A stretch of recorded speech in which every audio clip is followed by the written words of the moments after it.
Team India teenage sensation Vaibhav Suryavanshi చరిత్ర సృష్టించాడు. సయ్యద్ ముస్తాక్ అలీ ట్రోఫీలో సెంచరీ బాదిన అత్యంత పిన్న వయస్కుడిగా నిలిచాడు.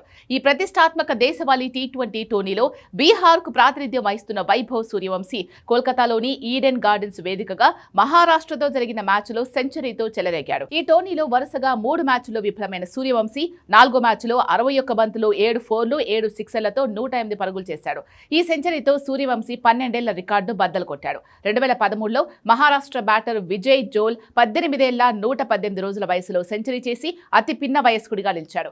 ఇన్నాళ్లు చెక్కు చెదరకుండా ఉన్న ఈ రికార్డును వైభవ్ సూర్యవంశీ బ్రేక్ చేశాడు. 14 ఏళ్ల 250 రోజుల వయసులో సూర్యవంశీ 108 పరుగులు చేసి ఈ ఫీట్ సాధించాడు. ఈ జాబితాలో వైభవ్ సూర్యవంశీ తర్వాత ఆయుష్ మాత్రే, షేక్ రషీద్ ఉన్నారు. అలాగే భారత్ తరపున టీ20లో 3 సెంచరీలు నమోదు చేసిన అత్యంత పిన్న వయస్కుడిగా కూడా వైభవ్ సూర్యవంశీ నిలిచాడు. ఈ క్రమంలో తిలక్ వర్మ పేరిట ఉన్న రికార్డును బద్దలు కొట్టాడు.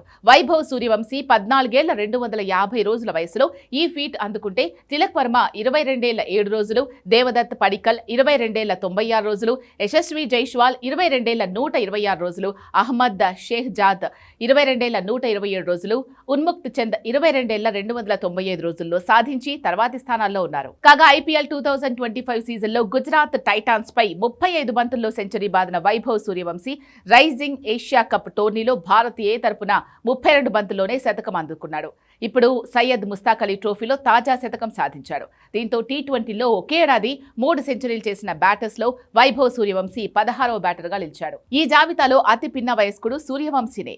భారత్ తరపున ఈ ఫీట్ సాధించిన 7వ బ్యాటర్గా నిలిచాడు. విరాట్ కోహ్లీ, శుభ్మన్ గిల్, సూర్యకుమార్ యాదవ్, తిలక్ వర్మ, అభిషేక్ శర్మలు సూర్యవంశీ కంటే ముందు ఈ ఫీట్ సాధించారు. ఇక ఈ మ్యాచ్లో మహారాష్ట్రనే 3 వికెట్ల తేడాతో గెలుపొందింది. బీహార్ నిర్ణీత 20 ఓవర్లలో 3 వికెట్లకు 176 పరుగులు చేసింది. అనంతరం మహారాష్ట్ర 19.1 ఓవర్లలో 7 వికెట్లకు 182 పరుగులు చేసి గెలుపొందింది.